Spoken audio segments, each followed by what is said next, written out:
Hey, I'm going to ask you some questions, Doug. But before we do, for those of you that are just joining us here, please hit the like and subscribe button. If you like what we're doing here, I'd rather be a Buffalo. It definitely helps us with getting out this message, especially when we're talking about doing things one step at a time. And I think that that's going to be part of our topic. But to talk about that one step, when we're recording this in August 16th, 2023. That's when we recorded this show.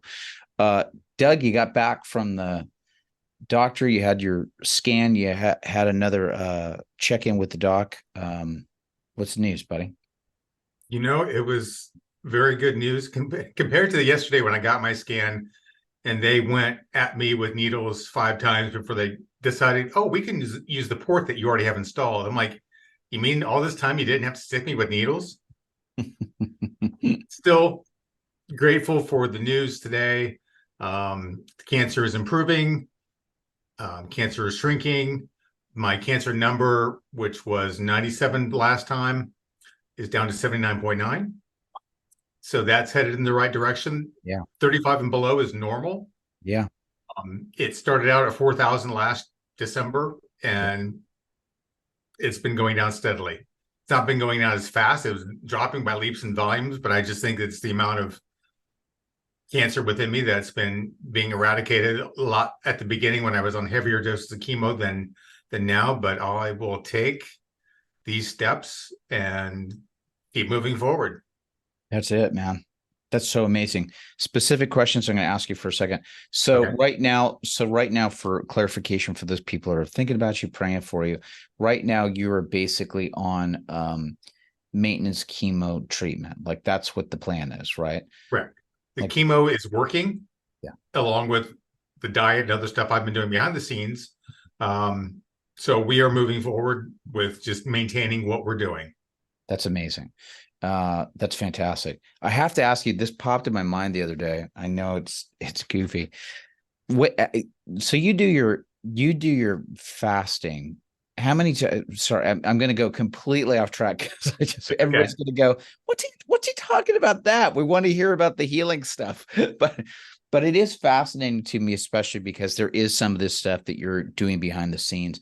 And I would say, especially when somebody receives like shocking news like you did back in December and the process that you've been going through over the last couple of months, I think the people's default thing is to go, oh, listen, I either I kind of give up or I'm going through this hard thing, so I deserve it, right? So there would be a lot of people that might instinctively want to say, you know what, I'm on chemotherapy, so I'm going to have ice cream and pizza, because I'm going to let that do the trick for me.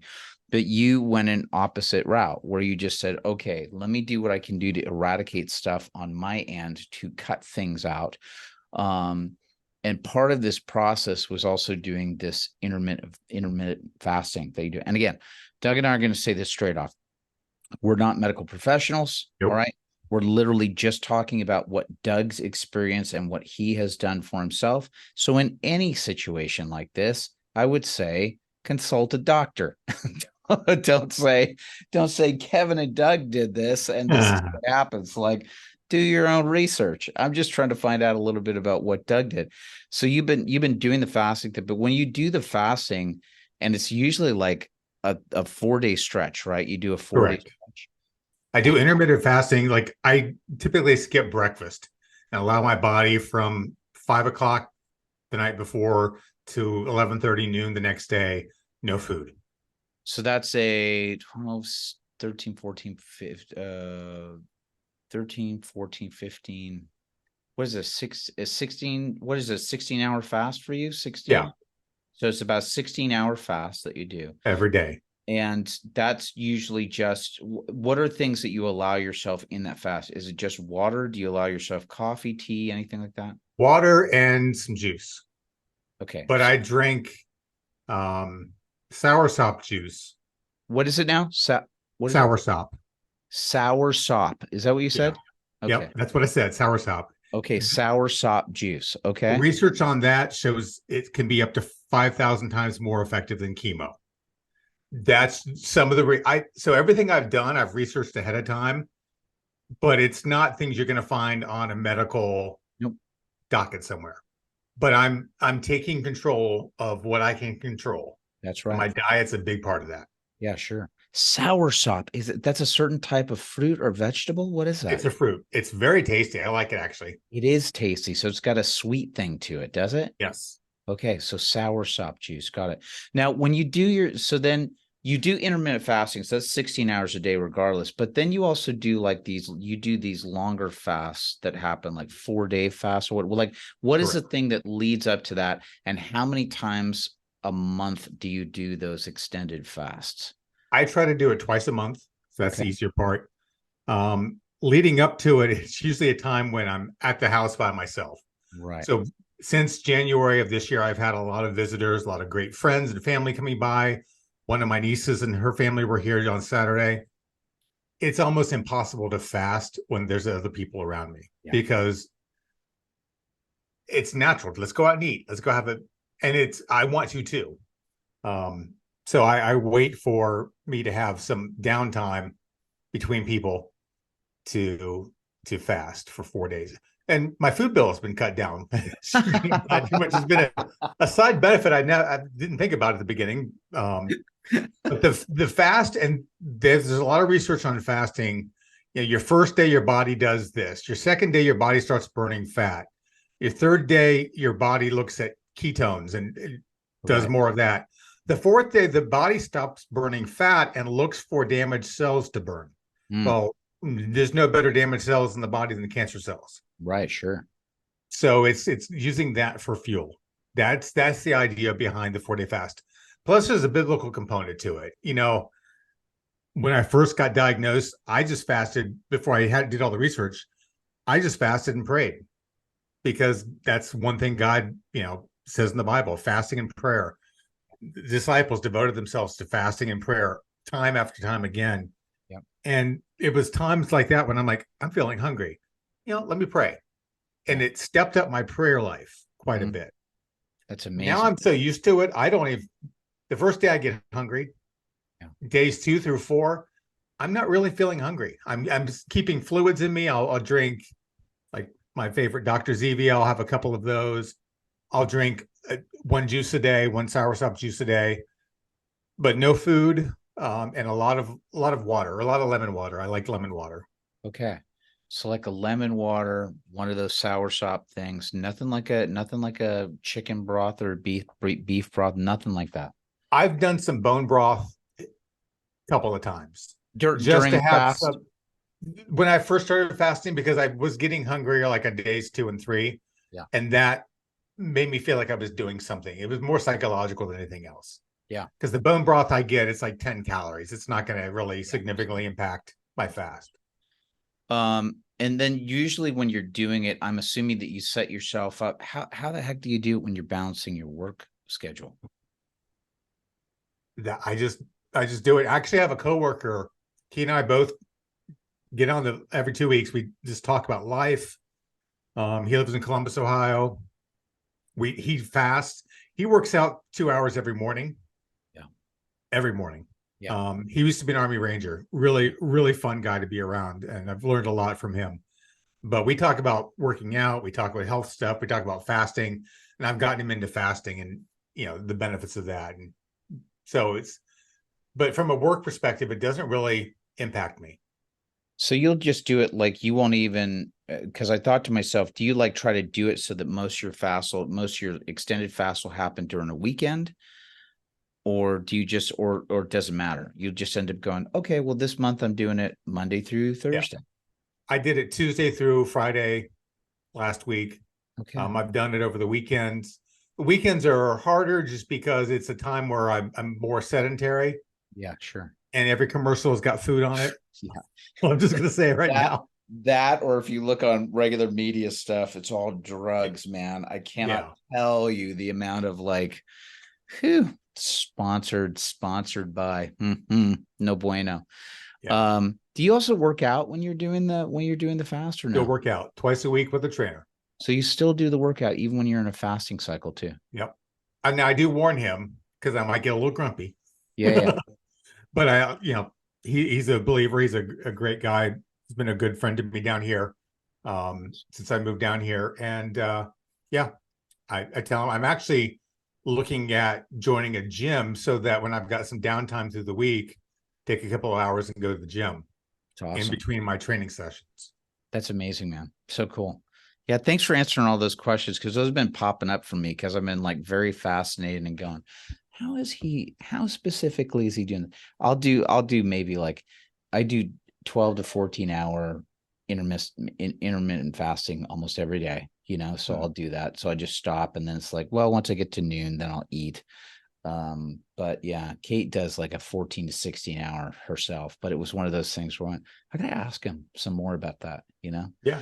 Uh, sorry. Thanks everyone for letting me go off on that tangent for a second. I think that the one other thing that I just wanted to touch on here, which we were talking about before we started recording this, is, I was just thinking about that here you've gotten this news, here you've been continuing to go through this journey. And again, just taking this, for lack of a better word, and sound cliche, but literally taking it one step at a time, right? Of just going, okay, here's the next thing that I do.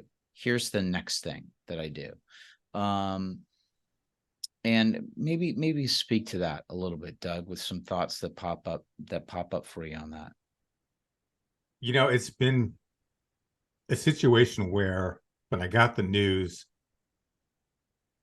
I had to reorient my thought process because before the news, I'm planning the trips I'm going to take in the next 2 years and um, planning, working with you, what, I'd rather be a Buffalo is going to become and working through that. And my initial thought process is kind of shut down of anything to do with the future. And there's a part of it that's good, where I decided that I'm going to focus on one day at a time, what is within my control. And I still do eat pizza and ice cream, That's but fine. I don't do it as often as I normally would have done it. It was, so easy before, especially before I moved down here, like order pizza on the weekend. Yeah, That was like part of my weekend. right. It's part of your stuff where you just go, you know what? I've had a long week. I deserve this. This is I my deserve this is my this. treat, my reward that I get for the work I've done. Right. Right. And I That's not had to that's stop not bad. looking at It's not. food as a reward. Yeah. Say that again. I had to stop looking at food as a reward. Yes. Right. Right. So Right. that was one change. But I just started looking at in the moment, in the morning, more time with God. Let's start the day off right. What can I control? Here's what I can do. And obviously increasing my time with the Lord is a big part of that. Um, and what are the steps I need to take today? Because if I started worrying about tomorrow too much, I'm like, I got to get my finances in order. I need to make sure, my sister's got a list of people to call when I die. And I'm like, I'm not going to live as if I'm dying. I'm going to live as if I'm going to live. Yeah. And seems like a subtle change of mindset, but it's allowed me to be actually more focused on just enjoying the moment Yes. and really contributing to life in a Yes. way that I probably have never done before. Mm. I think it just causes I think that people can get so paralyzed, right? Like assuming what the outcome is going to be. And Yes. I also say this for myself. How many times have we seen people just go, well, it's too late. It's over. It's finished. It's behind Give me up. now.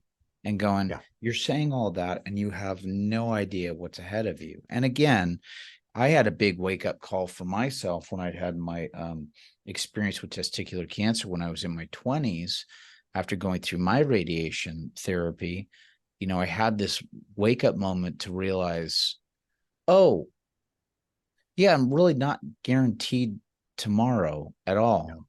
I'm not even guaranteed the end of today, right? Like, and I got a little bit, you know, dark with some of my thinking because it used to be like I could step off a curb and get hit by a bus tomorrow. Like there's so much stuff that you can't control. And there are so many uncontrollables. But again, that doesn't mean that you throw in the towel and give up. It's just like you just go. And I think that that was a shift that happened for me a couple of decades, which I have to battle on the other side, because the saying that I used to have for myself was, I want to make sure that when my head hits the pillow at night, did I do everything I could with my given circumstances in order to move forward, right? Sometimes the answer was yes. Sometimes the answer was no. I've had to find the balance of also accepting those days when I haven't accomplished all of the things I wanted to do, to make sure that I'm checking what are those things that I'm trying to strive for, and make sure that I'm not having them become idols that are shoving God out of the way. Right. Right.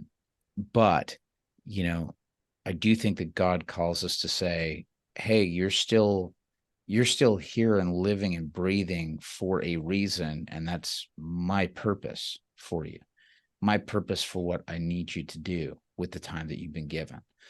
So I think it's a fine balance, right?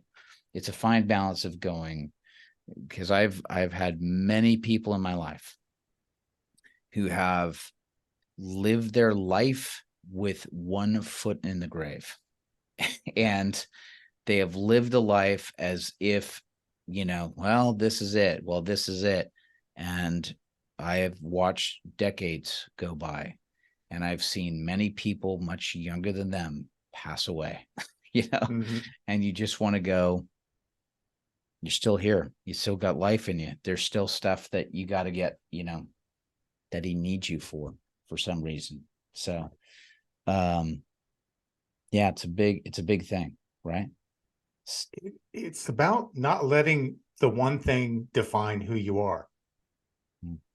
God says very clearly who I am. I'm a child of God. I'm a joint heir with his son, Jesus Christ, in some amazing stuff that's going to happen at some point in time when I cross over into this next part of my life, which is heaven. Mm.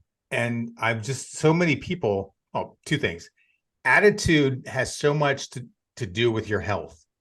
Mhm. People I've seen with positive attitudes about their circumstances get through them better, faster, Yes. and they tend to be healthier people Mhm. than the people who allow the one thing in their life, whether it's a illness, a sin area, or something that they're just preoccupied with. They allow themselves to be defined by that one thing, forgetting the fact that God's already defined them. Yeah. And they just allow that one thing to consume their life, and you miss out on a lot of good living. Yeah. Even as you just use that example, I guess my suggestion would be for anybody that happens to be listening to this right now is, maybe there's something we talked about that, especially as Doug was mentioning here, maybe there's something that you're really having a hard time like letting go, or it's the Mm. one thing that you're using as the defining thing of like, well, there's no way I could, move on from this because this event happened to me, or I did this, and because I made this mistake in my life, that's it. I'm living my punishment. And I guess the challenge that I would say to you is, I think that that's probably a huge area to invite God into your life, to go, Lord, help reveal what this is, right? Like, and especially when it comes to, and I don't want to get Pollyanna with this, um, but I do think that if there is a massive amount of negative feelings that are associated with something, I don't think that that's from God, right? Right. Because God is here to convict us, not condemn us. And what do I mean by that? Conviction is the idea of like, okay, yeah, that happened. Now, let's get up. Come with me if you want to live, right? I always use a Terminator 2 thing with Arnold Schwarzenegger, right? Come with me if you want to live. And I think that that's literally what God is saying. He's like literally holding out his hand and saying, yeah, okay, we did that. Let's move on. Come on, let's get up and let's keep going. Condemnation is the opposite of that, which is like Satan loves to, and his demons love to bring this stuff up over and over and over again and get us stuck in a cycle of, regret, shame, despondence, despair. Listen, guilt serves its purpose on some level, right? I heard guilt once described as like, guilt is the thing of like, it's almost like it's like the reaction that you have to a flame if you're putting your hand out over a flame and you feel that sting, right? Guilt is part of that thing of like going, hey, something's wrong. But after you have moved on from that and have been forgiven for that sin, whatever, if there's continual guilt that's associated with that, that's not, I think. And again, Satan loves to piggyback in on good virtues. He loves it. So he can piggyback in on a feeling, oh yeah, right. This guilt is a thing that he felt before, which caused him to confess and repent and do that. And now, even though he's moved on, I'm gonna use those same feelings he had, and I'm gonna bring back that same sin that he did, and I'm still gonna use that again, right? Like, you know what I think it is, Doug? I think that Satan loves to recycle our past guilt, right? After we've moved from something, and wants to get us stuck. So I would just say this, that if you're somebody that happens to be listening to this and you have this thing, there's something in your life that you've either done or it's done to you. And I know that there's challenges that happen with that, particularly with people that are the victims of sexual abuse and all that stuff. By no means am I saying, hey, just get over it, right? But there's a challenge that God's also calling us to do, which is to go, Lord, I'm having a really hard time like forgiving my perpetrator. You know what I mean? And that's, listen, man, that is advanced stuff, which I would caution you. I think both of us would just say, please make sure that you are talking to a professional, getting that advice and that help to get you through that. Aside from people that are going through sexual abuse or trauma that they've gone through, if it's something that you have done or had somebody do to you, which you feel resentment for or whatever, that would really be something where I would issue the challenge to a simple prayer of just going, God, help me with this. I'm stuck here and I don't know what to do. Like, help reveal whether it's the scriptures I need to do or the simple prayer of just saying, Lord, please just get me out of this. Please show me what's the next thing I need to do to just move forward, you know? So those are just some There's thoughts. nothing wrong with asking for help, especially professional help. I started seeing a counselor again last week just to get some things off my chest and to talk about my life down here and cancer and, friends and all this stuff that I've just realized I'm having to sort through again. And so having someone to bounce ideas off of and talk to and have someone listen to me, it's just a great thing. It's a great thing. Good stuff. Well, I think that's probably a good place to close it. I'll tell you this. Number one, congratulations on the forward motion that's happening with you, Thank you. with your healing and your progress. We'll continue praying for you with that. And again, the big thing that we were just talking about here, I'm so grateful we're just able to talk about just approaching things one step at a time and just inviting God into those moments where you might feel like you're stuck and what is you can do. Again, I think the biggest thing we've been talking about here too is about having that positive approach towards it, your positive mindset. And heck, we got some cool fasting tips from Doug thrown in, right? That's an extra bonus. Any closing thoughts, Doug? I would just say crack open the word of God and spend a little time there each day, even if it's only a couple of minutes. It's a great place to start. Start in the Psalms if you're feeling down, and let God start to shape your thoughts and your heart. Good stuff. Well, thank you for joining us here again. Please, if you like this video, hit the like button, the subscribe button. If there's something that we said today that you like, that you think another friend should hear, share it with a friend as well. Also, If you want to get into the practice of writing, because writing is a great way to get this down, we have got the free Buffalo Journal, 1 month Buffalo Journal that is available at I'dRatherBeABuffalo.com/free journal. Head over there right now, get your free PDF. Or if you'd like to get a written version of it, we've got a link below to the Amazon link so that you can get a Kindle version or a hard copy version. And if you like it a lot, give it as a gift to a friend as well. Thanks for seeing us here, and we will see you in the next video.